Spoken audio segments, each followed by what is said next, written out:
Alors, j'ai repris une citation d'un célèbre président de la République française, je ne sais plus à quelle époque il a vécu, où il avait dit par 6 fois « Nous sommes en guerre ». Et le sous-titre de mon diaporama et de ma chronique d'aujourd'hui, c'est « Le dur métier de résistant, un métier à haut risque ». Et en réalité, mon intention n'est pas tellement de dénoncer, mais c'est surtout de rendre hommage à un certain nombre de personnes qui ont payé de leur vie, leur engagement. Et j'aurais pu en prendre beaucoup d'autres. Donc, dans les commentaires, ne me reprochez pas d'avoir oublié telle et telle personne. En fait, ça m'a même donné l'idée de dire, tiens, je pourrais faire un livre hommage à tous les résistants, mais en prenant à ce moment-là le temps de présenter chaque fois leur œuvre et la raison probable pour lesquelles ils ont été éliminés. Alors, petit disclaimer aussi avant de commencer, c'est que je n'ai évidemment aucune certitude sur ce qui s'est réellement passé dans la disparition d'un certain nombre d'entre eux. C'est-à-dire, la seule certitude que j'ai, c'est que toutes les personnes que je vais vous présenter sont mortes. Mais maintenant, est-ce que c'est une mort naturelle? Est-ce que c'est une mort parce qu'ils ont été poussés au désespoir et qu'ils se sont vraiment suicidés? Ou est-ce qu'ils ont été suicidés? Est-ce qu'ils ont été empoisonnés? Donc, prenez mon exposé plus comme un hommage qu'une affirmation de dire bon ben voilà, hein, là maintenant je vous apporte la vérité et un tel, c'est sûr qu'ils ont été, on ne sera jamais sûr à 100%. Voilà, mais il y a quand même des faisceaux de présomption. Alors j'ai commencé à remonter très loin avant la crise de 2020. Mais j'avais quand même envie de lui rendre hommage. C'est Daniel Balavoine qui est mort à 33 ans, comme vous le savez, dans un accident d'hélicoptère. J'ai écouté plein de documentaires sur les raisons probables de cet accident d'hélicoptère qui a tué Balavoine et en même temps le directeur du rallye Paris-Dakar, c'est que Balavoine venait de découvrir que le rallye Paris-Dakar était une façon de livrer des armes à un certain nombre de pays africains sans que le public ne le sache. C'est-à-dire que ce Paris-Dakar était une couverture pour un trafic d'armes tout à fait illégal, perpétré par la France, bien entendu. Et donc, a-t-il été assassiné ? Je pense que oui, c'est pour ça que j'ai mis un point d'exclamation, mais je me souviens de vidéos mémorables où il se fâche sur Mitterrand dans une émission de télévision en direct. Je ne sais pas si vous avez vu cet extrait, et il était extrêmement intelligent et extrêmement pertinent. Il est malheureusement mort à 33 ans. Oui? Je l'ai vu, oui. Oui. Tu l'as vu, hein? Bon. Oui. Allez, la même année, ça a été une année assez sombre quand même, 1986, on a Coluche qui disait tout haut ce que beaucoup de Français disaient tout bas. Il venait de lancer la première édition des Restos du Cœur. Hein, c'est en 86 qu'il a créé les Restos du Cœur, c'est-à-dire, pour Amélie qui ne le sait peut-être pas parce que c'est quelque chose qui est resté très franco-français, les Restos du Cœur, c'est un peu la soupe populaire du Québec, si tu veux. Sauf qu'il l'a fait à la grandeur de la France. Dès la première année, je crois qu'ils ont distribué... non, je vais dire des bêtises, donc je ne dis pas le nombre de repas, mais ça se chiffre en centaines de milliers de repas qu'ils ont distribués pendant l'hiver 86. Et pour financer cela, ils ont lancé des concerts avec des gens du showbiz qui faisaient ça bénévolement et qui ramassaient des millions de francs français à cette époque-là pour financer justement l'achat de toutes les nourritures, etc. Et quelques jours après le lancement des Restos du Cœur, Coluche a fait un accident de moto mortel dans des circonstances tout à fait bizarres. Et là aussi, j'ai regardé plusieurs documentaires qui montrent bien que ce camion qui a brusquement bifurqué devant sa moto, n'avait absolument rien à faire pour aller dans le champ dans lequel il s'est mis. Donc, et Coluche s'était présenté comme président Voilà. de la France, et ça a fait trembler le pouvoir en place, parce que et le pouvoir en place à l'époque, c'était Mitterrand.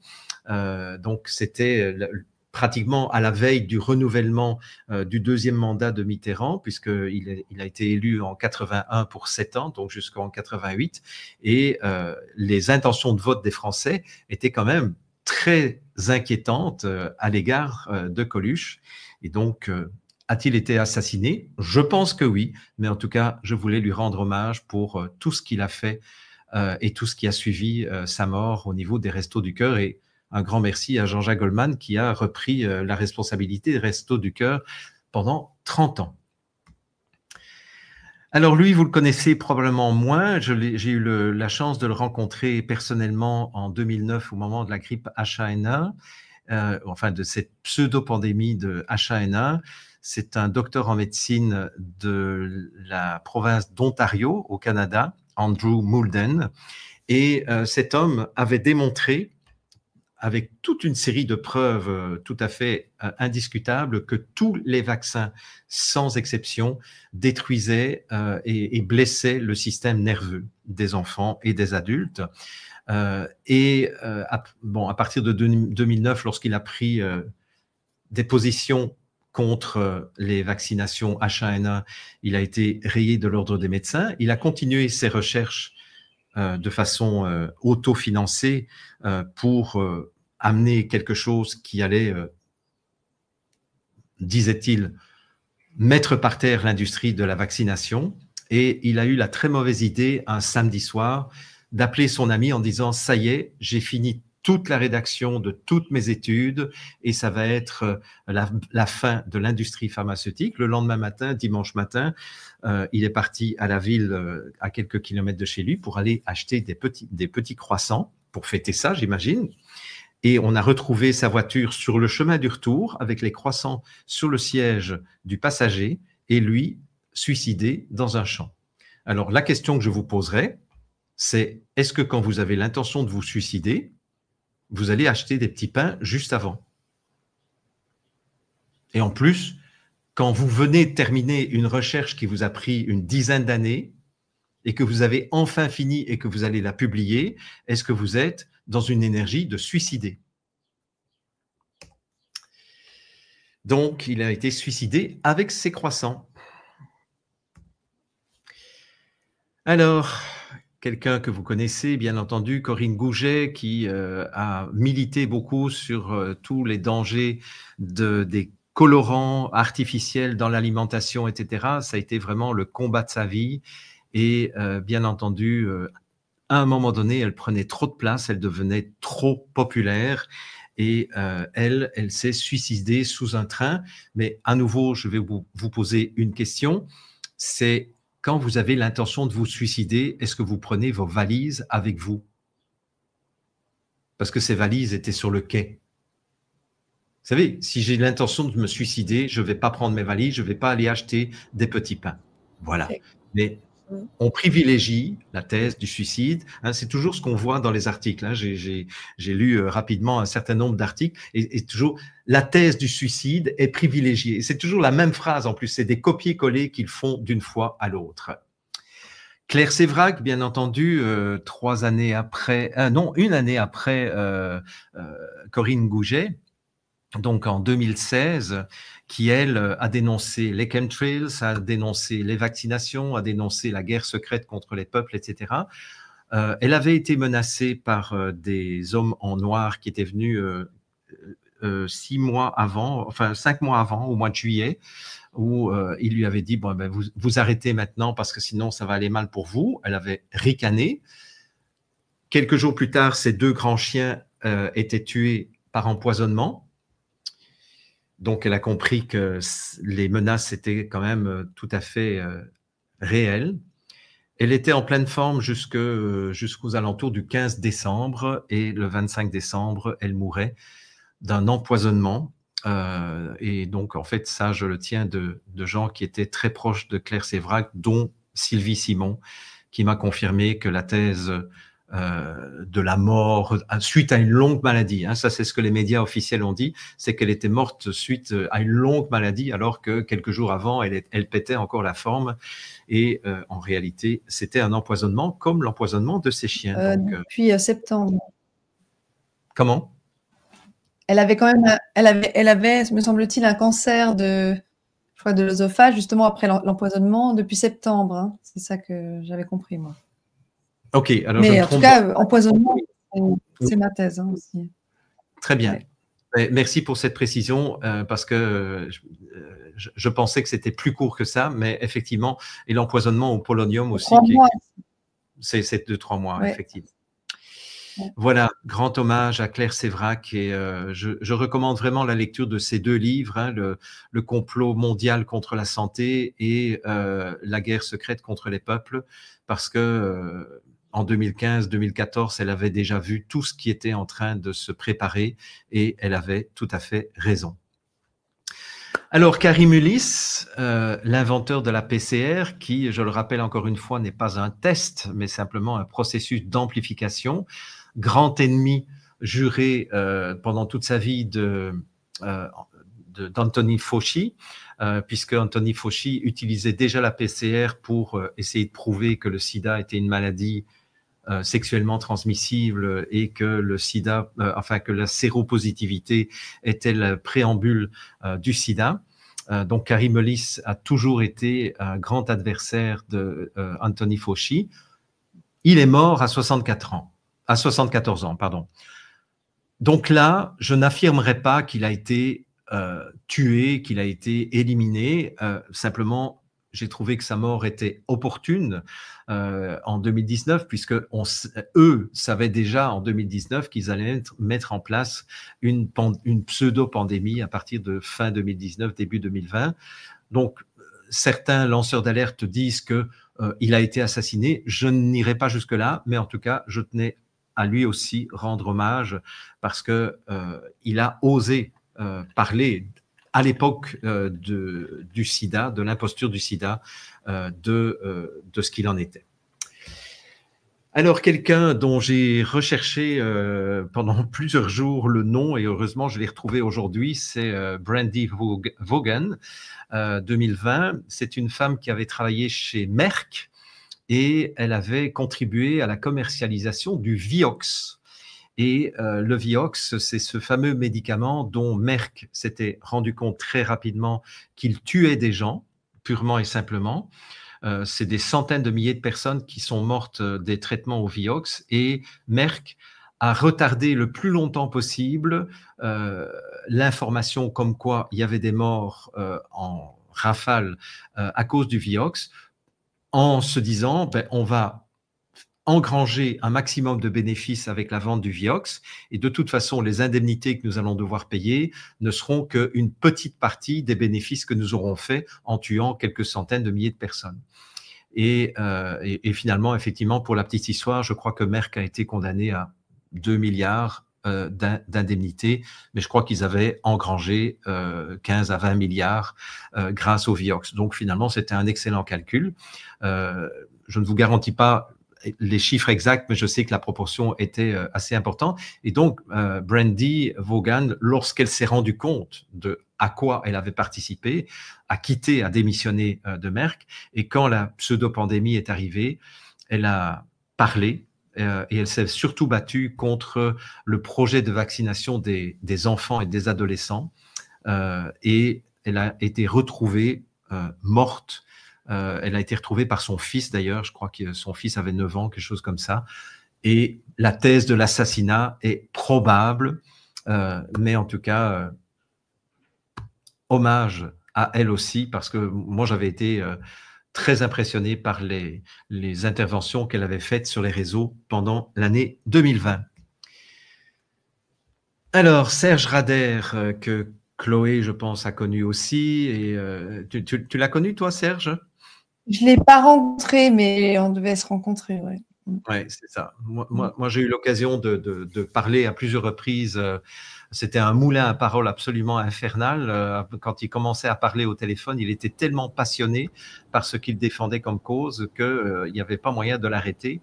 Serge Rader, pharmacien, qui avait quitté la profession de pharmacien lorsqu'il s'est rendu compte que tous les vaccins, enfin aucun vaccin n'était utile, efficace et sans danger. Et il est devenu un grand combattant de la vaccination. Et donc, évidemment, il s'est engagé aux côtés de Frédéric Chaumont, aux côtés de Jean-Bernard Fourtillan et aux côtés de Tal Chalère. En fait, c'était le quatuor qui était toujours ensemble. Et Serge Rader était dans les îles, je ne sais plus quelle île, je crois que c'était en Guadeloupe qu'il était. Il a eu un petit ennui de santé, on l'a intubé, et quand on sait que l'intubation provoquait, je crois, à 92% le risque de mourir à cause de l'intubation, c'était un protocole qui était recommandé au début du Covid et qui a multiplié le nombre de morts de soi-disant du Covid. Donc Serge Rader a fait un coma et a terminé sa vie par une crise cardiaque. Mais sa femme n'a jamais accepté la thèse de l'accident de santé parce que pour elle, il a été tué par cette intubation. C'était quelqu'un qui gênait de trop, surtout par sa posture de pharmacien. Donc, hommage à lui aussi. Alors, on passe en... Alors, c'était en Autriche, je crois. Hein, oui, je crois que Andreas Noack, c'était un Autrichien. Lui avait dénoncé, était un des premiers à avoir dénoncé un certain nombre de nanoparticules et avait dit que dans le vaccin, il y avait des substances qui agissaient comme des lames de rasoir à l'intérieur des vaisseaux et provoquaient toute une série d'effets secondaires, y compris les arrêts cardiaques, les embolies, les hémorragies internes, etc. Et Andreas Noack, alors, il y a des rumeurs qui ont circulé, qui étaient fausses, qui ont dit qu'il avait été battu à mort par la police, et ça, c'est tout à fait faux. Alors, c'est vrai qu'il y a une vidéo qui a circulé où on le voit interrompu pendant un de ses exposés parce que la police arrive, mais d'après les contre-enquêtes qui ont été faites, ce jour-là, la police était intervenue parce qu'ils se sont trompés d'appartement. Bon, ça c'est la thèse officielle en tout cas, mais il n'a pas été battu par la police. Et c'est plus d'un an après que Andreas Noack, qui continuait ses discours, a été empoisonné. Et ça c'est le témoignage de sa femme où elle a assisté, alors qu'elle était enceinte, elle a assisté à l'agonie de son mari sans pouvoir rien faire. Donc, ça, c'est quelqu'un qui probablement a payé de sa vie son franc-parler et le fait qu'il dénonçait de façon très explicite la vaccination anti-Covid. Alors, Delphine Provence, qui n'est pas très connue, qui est une avocate, qui était l'avocate des mamans louves et qui a lutté aussi contre la vaccination des enfants pendant cette crise Covid. Cette avocate est décédée subitement. Alors, je n'ai pas de détails sur les raisons effectives de sa mort. Je sais simplement qu'elle est morte subitement à 42 ans. A-t-elle, elle aussi, payé le prix de son engagement auprès des mamans louves? La question reste ouverte, mais en tout cas, je voulais lui rendre hommage également. Rachid Buttar, qui n'a pas entendu les interventions de Rachid Buttar, qui était, alors je me souviens plus maintenant, est-ce qu'il était chirurgien? Je me souviens plus exactement. En tout cas, c'était un des fers de lance de la résistance en Allemagne. Ah oui, c'est ça. En fait, lui, c'est un des premiers, ça y est, maintenant la mémoire me revient, c'est un des premiers à avoir exigé et avoir effectué des autopsies sur les morts du Covid qui était vacciné contre le Covid. Si mes souvenirs sont bons, je pense que c'est ça. Parce qu'en fait, je vous le répète, j'ai été dans l'avion aujourd'hui et j'ai juste eu le temps d'aller chercher des photos et de faire ce diaporama. Et en faisant confiance à ma mémoire, mais il me semble me souvenir que Rachid Buttar est un des premiers médecins à avoir révélé le fait qu'il y avait des choses pas normales du tout qu'on trouvait chez les décédés vaccinés en 2021-2022. Et évidemment, ça n'a pas plu à Big Pharma. Donc, je pense que, en tout cas, sa famille, non, c'est lui-même qui a déclaré quelques jours avant sa mort qu'il avait été empoisonné pour ses prises de position. Donc, là aussi, je lui rends hommage et je tiens à le remercier parce que ces témoignages m'ont permis à moi aussi d'ancrer encore davantage ma conviction que effectivement on était en face d'un génocide ou d'une intention de génocide. Alors Olivier Soulier, qui était un médecin homéopathe de la région de Lille, qui était un ami personnel depuis très très longtemps. Moi je connaissais Olivier depuis 1999. Et Olivier est mort dans des circonstances très particulières. C'était un de ceux qui était le plus engagé dans la résistance parmi les médecins français à l'époque, en tout cas, co-créateur du CSI, donc du comité scientifique indépendant, mais il était aussi engagé dans un syndicat pour la liberté. Alors, je me souviens plus comment s'appelait ce syndicat. Oui, Chloé, tu peux compléter. Comment ? Pour la liberté, pour la liberté vaccinale. Le syndicat pour la liberté vaccinale, il me semble. Oui, c'est ça. Et donc, si je me fonde sur les témoignages de 2 personnes qui devaient le rencontrer le jour de sa mort, il y a eu des choses extrêmement bizarres qui se sont passées et qui font dire à ces 2 personnes, dont je ne citerai pas les noms, mais qui sont des personnes très proches de moi, donc j'ai confiance en elles, et qui étaient très proches d'Olivier. Ces 2 personnes m'ont dit non, il n'y a pas d'explication autre que le fait que Olivier a été assassiné, mais ça a été mis sous le couvert du fait qu'il faisait une expérience chamanique ce jour-là avec des substances hallucinogènes et qu'il a fait une crise cardiaque pendant cette expérience. Alors, on change un peu de sujet, on sort un petit peu du Covid et je voulais rendre hommage aussi au général Jean-Louis Georgelin, qui est décédé à 75 ans et à qui avait été confiée la reconstruction de Notre-Dame de Paris. Alors, évidemment, la thèse officielle, c'est que Notre-Dame, c'était un incendie accidentel à cause des rénovations, etc., alors qu'il y a plein d'éléments qui montrent très très bien, y compris les témoignages des gens qui étaient dans la cathédrale au moment où le feu est parti et qui ont parlé d'explosion à plusieurs reprises, avec une vitesse de propagation du feu qui était absolument incroyable. Et le général Jean-Louis Georgelin avait la réputation d'être un homme qui n'avait pas sa langue en poche et qui n'aimait pas la langue de bois. Alors, avait-il menacé de révéler que cet incendie était un incendie criminel sous les ordres d'on ne sait pas qui en France, mais on le devine? Eh bien, en tout cas, il est mort dans un accident de montagne alors que c'était un randonneur et un trekker tout à fait aguerri. Voilà, mais donc la thèse de l'accident reste la thèse la plus privilégiée.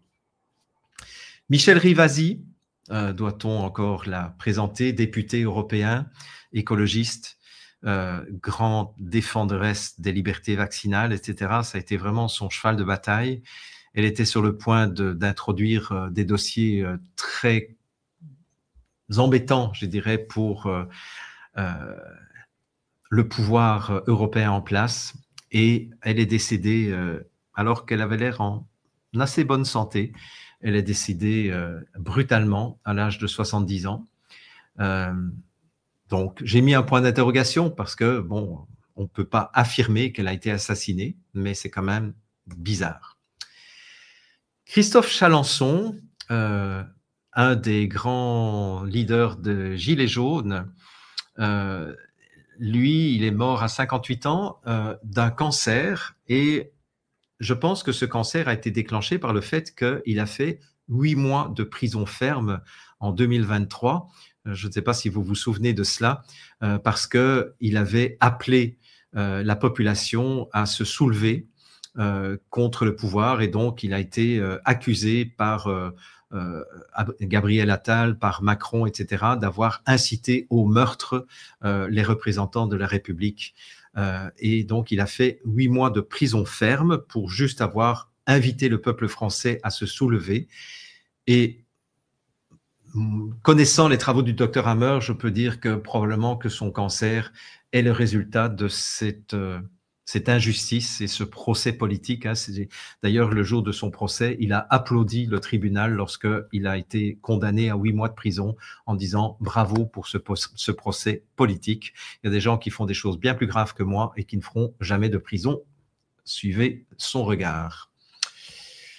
Donc ça, c'était un gilet jaune. Alors, le général Dominique Delaward, qui était retraité et qui, lui aussi, n'avait pas sa langue en poche et dénonçait un certain nombre de choses au niveau de la République, mais je ne sais pas là de quoi il est mort, mais je sais qu'il est mort et sa disparition a été saluée par un certain nombre de personnes sur les réseaux sociaux ces derniers temps, puisque c'était le 11 mai 2025 et là, il y a quand même eu une accélération puisqu'il y a eu Frédéric Chaumont quelques jours plus tard qui est mort d'un cancer à 62 ans.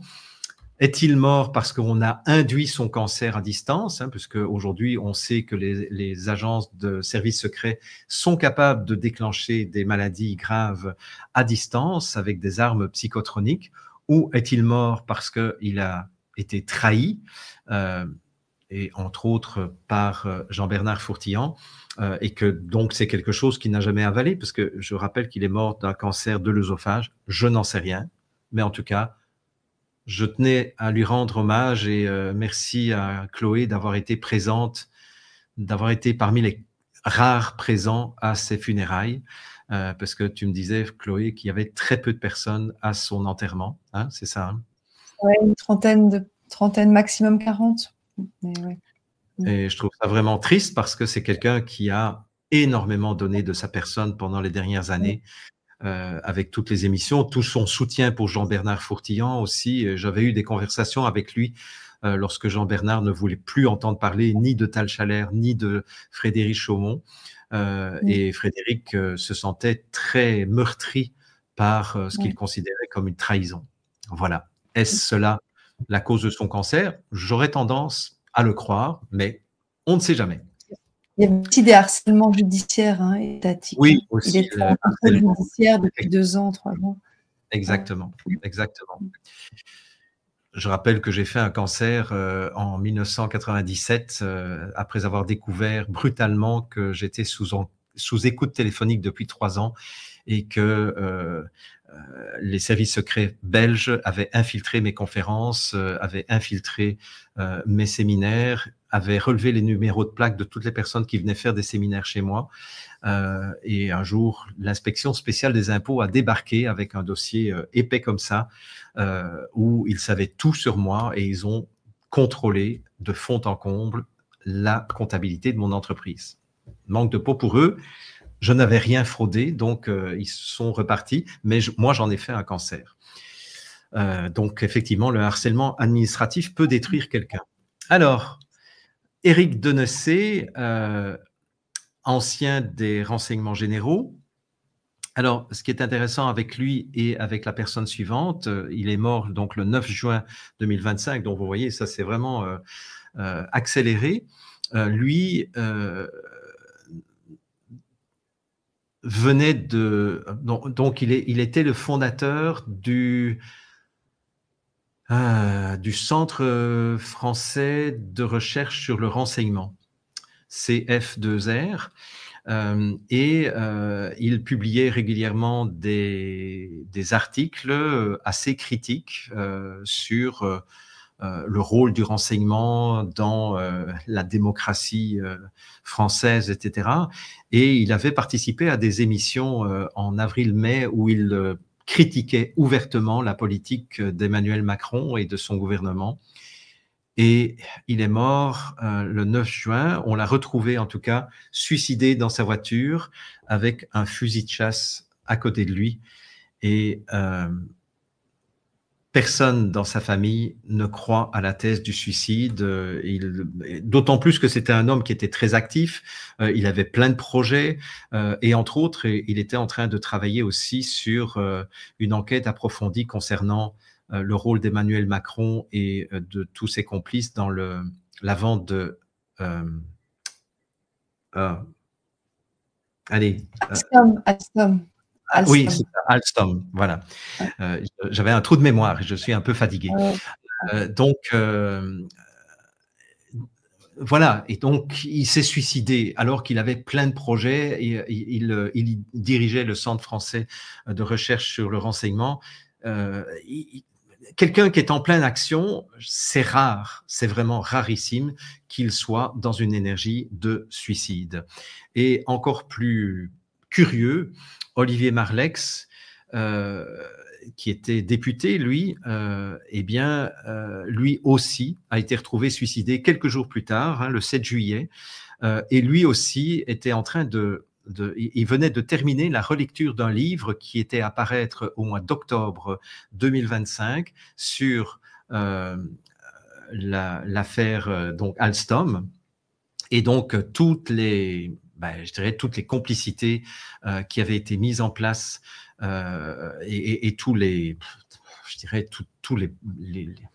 comment dire, les pots de vin, toutes les rétrocommissions, etc. Entre autres, dans une interview, il disait que la plupart des gens qui avaient bénéficié d'une partie des 600 millions de commissions qui avaient été distribuées au moment de la vente d'Alstom aux États-Unis, comme par hasard, beaucoup de ces bénéficiaires étaient des gens qui avaient financé la campagne d'Emmanuel Macron en 2017.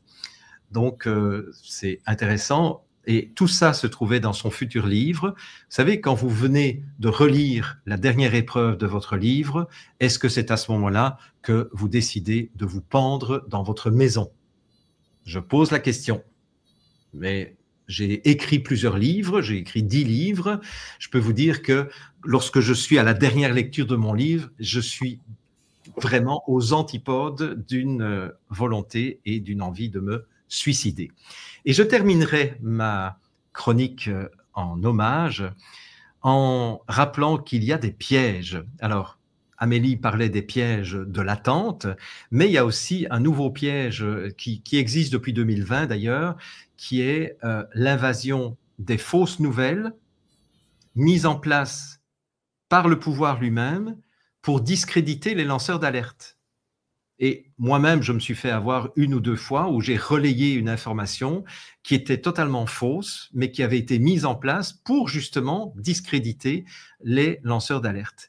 Et ce piège, l'exemple, c'est celui-ci. C'est quelque chose qui a tourné vraiment énormément dans les réseaux sociaux où on annonce la mort par défenestration de François Fèvre. Donc on dit François Fèvre était un chirurgien ami de Patrick Bouy, et Patrick Bouy est le chirurgien qui, d'après les renseignements que nous possédons, est spécialisé dans les chirurgies de transsexualité, de transgenrisme, et on nous a annoncé le 1er juillet que François Fèvre, qui était un chirurgien ami de Patrick Bouy, qui était donc celui qui aurait transformé Jean-Michel Trogneux en Brigitte Trogneux, et que François Fèvre allait faire des révélations tout à fait,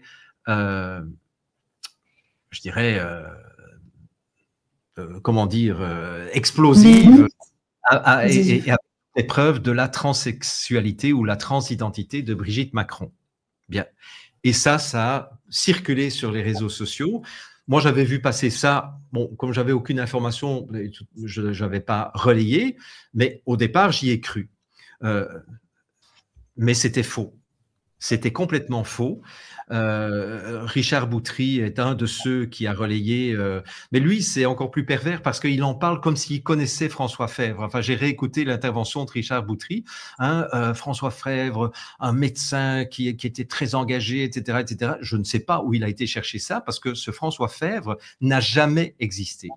Et pour une fois, ça va vous étonner, je voudrais rendre hommage à l'AFP factuel, qui pourtant est la première instance qui m'a démoli au mois d'avril 2020. Mais AFP factuel fait souvent du bon travail et j'ai lu tout l'article de AFP factuel où ils apportent toutes les vérifications qu'ils ont faites, y compris le nom de la journaliste qui, soi-disant, publie dans Enquête du jour et qui a confirmé qu'elle n'a jamais travaillé pour Enquête du jour. Les autres journalistes qui sont impliqués dans cette enquête ont dit qu'ils avaient été, leur entité avait été usurpée. Mais ce qui est extraordinaire, c'est que j'ai vu moi-même la vidéo de reportage de Enquête du jour où on a l'impression de voir le médecin qui parle, etc. Et sa voix a été analysée, c'est une voix d'intelligence artificielle. On se rend compte que le décor est totalement anormal. Alors, il y a sa sœur aussi, sa soi-disant sœur qui témoigne. On a retrouvé que c'était en fait une image qui avait été générée par ordinateur, etc. Enfin, bref, c'est un deep fake.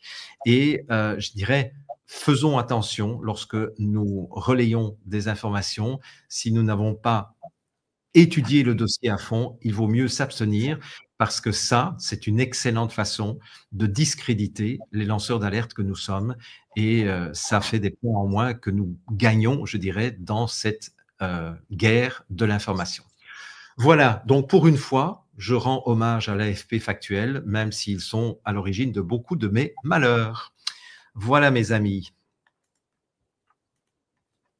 Bravo Jean-Jacques pour cette performance avec si peu de sommeil, avec tout ce voyage et avec ta mémoire qui est franchement excellente. Et je veux juste rectifier pour Olivier Soulier, finalement, c'est le syndicat Liberté Santé dont il était mon fondateur. Et je voulais aussi, si tu permets, oui, vas-y. Ouais.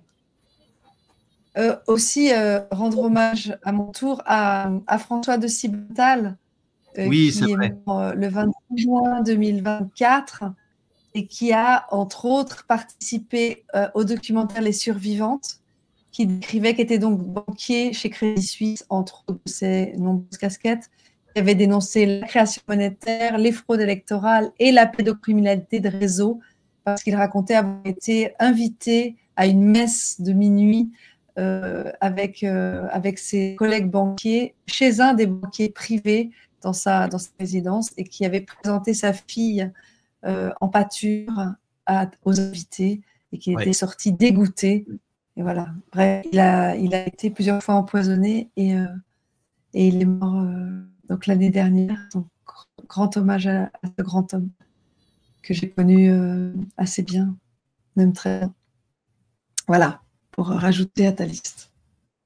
Oui, bah, il y en a encore plein qu'on aurait pu citer, mais donc à un moment donné, s'arrêter et je trouve que j'ai déjà été assez long. Bravo. En tout cas, je trouvais que c'était important parce que c'est